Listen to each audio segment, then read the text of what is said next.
Hello and welcome, this is Syed Nasar Ali with a new lecture of JavaScript. आज की lecture में हम डिस्कस करेंगे कि सिंगल इफ स्टेटमेंट में हम मल्टीपल कंडीशंस कैसे चेक कर सकते हैं। तो मल्टीपल कंडीशंस हम लॉजिकल ऑपरेटर्स यूज करके चेक कर सकते हैं। लॉजिकल ऑपरेटर्स कौन कौन से होते हैं? हमारे पास पहला लॉजिकल ऑपरेटर है एंड, दूसरा लॉजिकल ऑपरेटर है आर और तीसरा लॉजिकल ऑपरेटर है नॉट। ये वाला लॉजिकल ऑपरेटर हम एंड के लिए यूज करते हैं, ये वाला आर के लिए यूज करते हैं, ये वाला नॉट के लिए यूज करते हैं। इसे हम कहते हैं लॉजिकल एंड, लॉजिकल आर और लॉजिकल नॉट। इफ स्टेटमेंट हम कैसे यूज करते हैं तो हम पिछली वाली लेक्चर में सीख चुके हैं। सबसे पहले हमारे पास एक वेरिएबल होता है,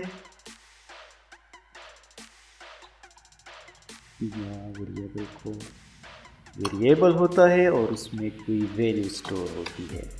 कंडीशन चेक करने के लिए हम इफ स्टेटमेंट यूज करते हैं और पैरेंथेसिस में कंडीशन चेक करते हैं हम। उसके बाद करली ब्रेसेस होते हैं। अगर कंडीशन ट्रू होती है तो करली ब्रेसेस में जो कोड होता है वो एग्जीक्यूट होता है।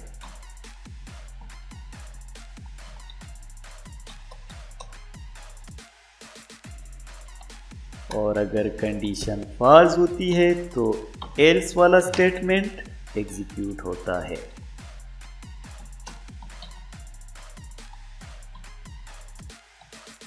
Condition is false. अब मल्टीपल कंडीशंस हम किस तरह चेक कर सकते हैं? तो उसके लिए हम लॉजिकल ऑपरेटर्स यूज करते हैं और इफ में हम कंडीशन के साथ एंड यूज करके दूसरा कंडीशन भी चेक कर सकते हैं। कंडीशन एंड कंडीशन, अब अगर ये दोनों कंडीशंस ट्रू होगी तो ये वाला कोड एग्जीक्यूट होगा। अगर इन दोनों में एक भी फॉल्स होगा तो फिर एल्स वाला कोड एग्जीक्यूट होगा। कंडीशन एंड कंडीशन का मतलब है कि अगर दोनों कंडीशन ट्रू है तो इफ वाली स्टेटमेंट एग्जीक्यूट होगा, अगर फॉल्स होगा तो एल्स वाला। सिमिलरली हम आर यूज करते हैं, आर भी लॉजिकल ऑपरेटर है। अब कंडीशन आर कंडीशन का मतलब है कि इन दोनों में से अगर एक कंडीशन ट्रू है तो ये वाला कोड एग्जीक्यूट होगा। दोनों में से अगर एक भी ट्रू है, अगर दोनों फॉल्स है तो फिर एल्स वाला कोड एग्जीक्यूट होगा। कैसे होता है? लेट्स सपोज हमारे पास एज है, एज में वैल्यू स्टोर है 25। यहाँ पे हम कंडीशन देते हैं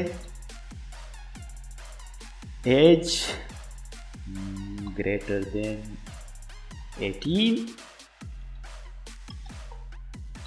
एंड एज लेस देन 40। यहाँ पे हमने दो कंडीशन यूज किए हैं। अगर एज की वैल्यू 18 से ऊपर हो, ज़्यादा हो, और एज की वैल्यू 40 से कम हो तो ये वाला कोड एग्जीक्यूट हो। अगर दोनों कंडीशन फॉल्स हो तो ये वाला एग्जीक्यूट हो। मतलब अगर ये दोनों कंडीशन ट्रू है तो ये वाला कोड एग्जीक्यूट होगा। एज की वैल्यू क्या है? 25 है, तो 18 से ग्रेटर है एंड 40 से कम है, तो कंडीशन क्या है? ट्रू है। सेव करके रिजल्ट देखते हैं। Condition is true, condition is true.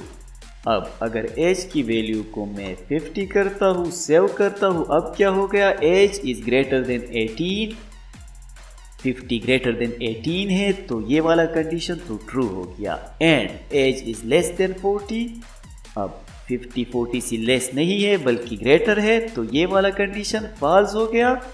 तो इसका मतलब है कि अब एल्स वाला ये वाला कोड एग्जीक्यूट होगा। सेव करता हूं मैं, रिफ्रेश, तो अब देखिए कंडीशन इज फॉल्स। एंड क्या करता है? अगर दोनों कंडीशंस ट्रू हो तो ये वाला कोड एग्जीक्यूट हो। सिमिलरली हम आर यूज करते हैं। लेट्स सपोज हम यहाँ पे देते हैं अगर एज लेस देन 25 हो और एज ग्रेटर देन 50 हो। इन दोनों कंडीशन में अगर कोई एक भी ट्रू हो तो ये वाला कोड एग्जीक्यूट होगा, अगर दोनों फॉल्स हो तो फिर एल्स वाला कोड एग्जीक्यूट होगा। अब 50 क्या है, ग्रेटर देन 50 या लेस देन 25। 50 क्या है, ना तो लेस देन 25 है ना ग्रेटर देन 50 है, तो क्या होगा, ये दोनों कंडीशन फॉल्स हो गई। सेव करता हूं मैं इसे, रिफ्रेश, कंडीशन इज फॉल्स। अब अगर दोनों में एक भी ट्रू हो, इसे मैं 55 करता हूँ, सेव करता हूँ। अब क्या है, एज लेस देन 25, ये तो फॉल्स हो गया, और एज ग्रेटर देन 50 तो ये वाला ट्रू हो गया। अब एक कंडीशन ट्रू है, मतलब एक ट्रू है तो ये वाला कोड एग्जीक्यूट होगा। Control S, refresh, condition is true. तो इस तरह आप जावास्क्रिप्ट में सिंगल इफ स्टेटमेंट में मल्टीपल कंडीशंस चेक कर सकते हो लॉजिकल ऑपरेटर्स को यूज करके।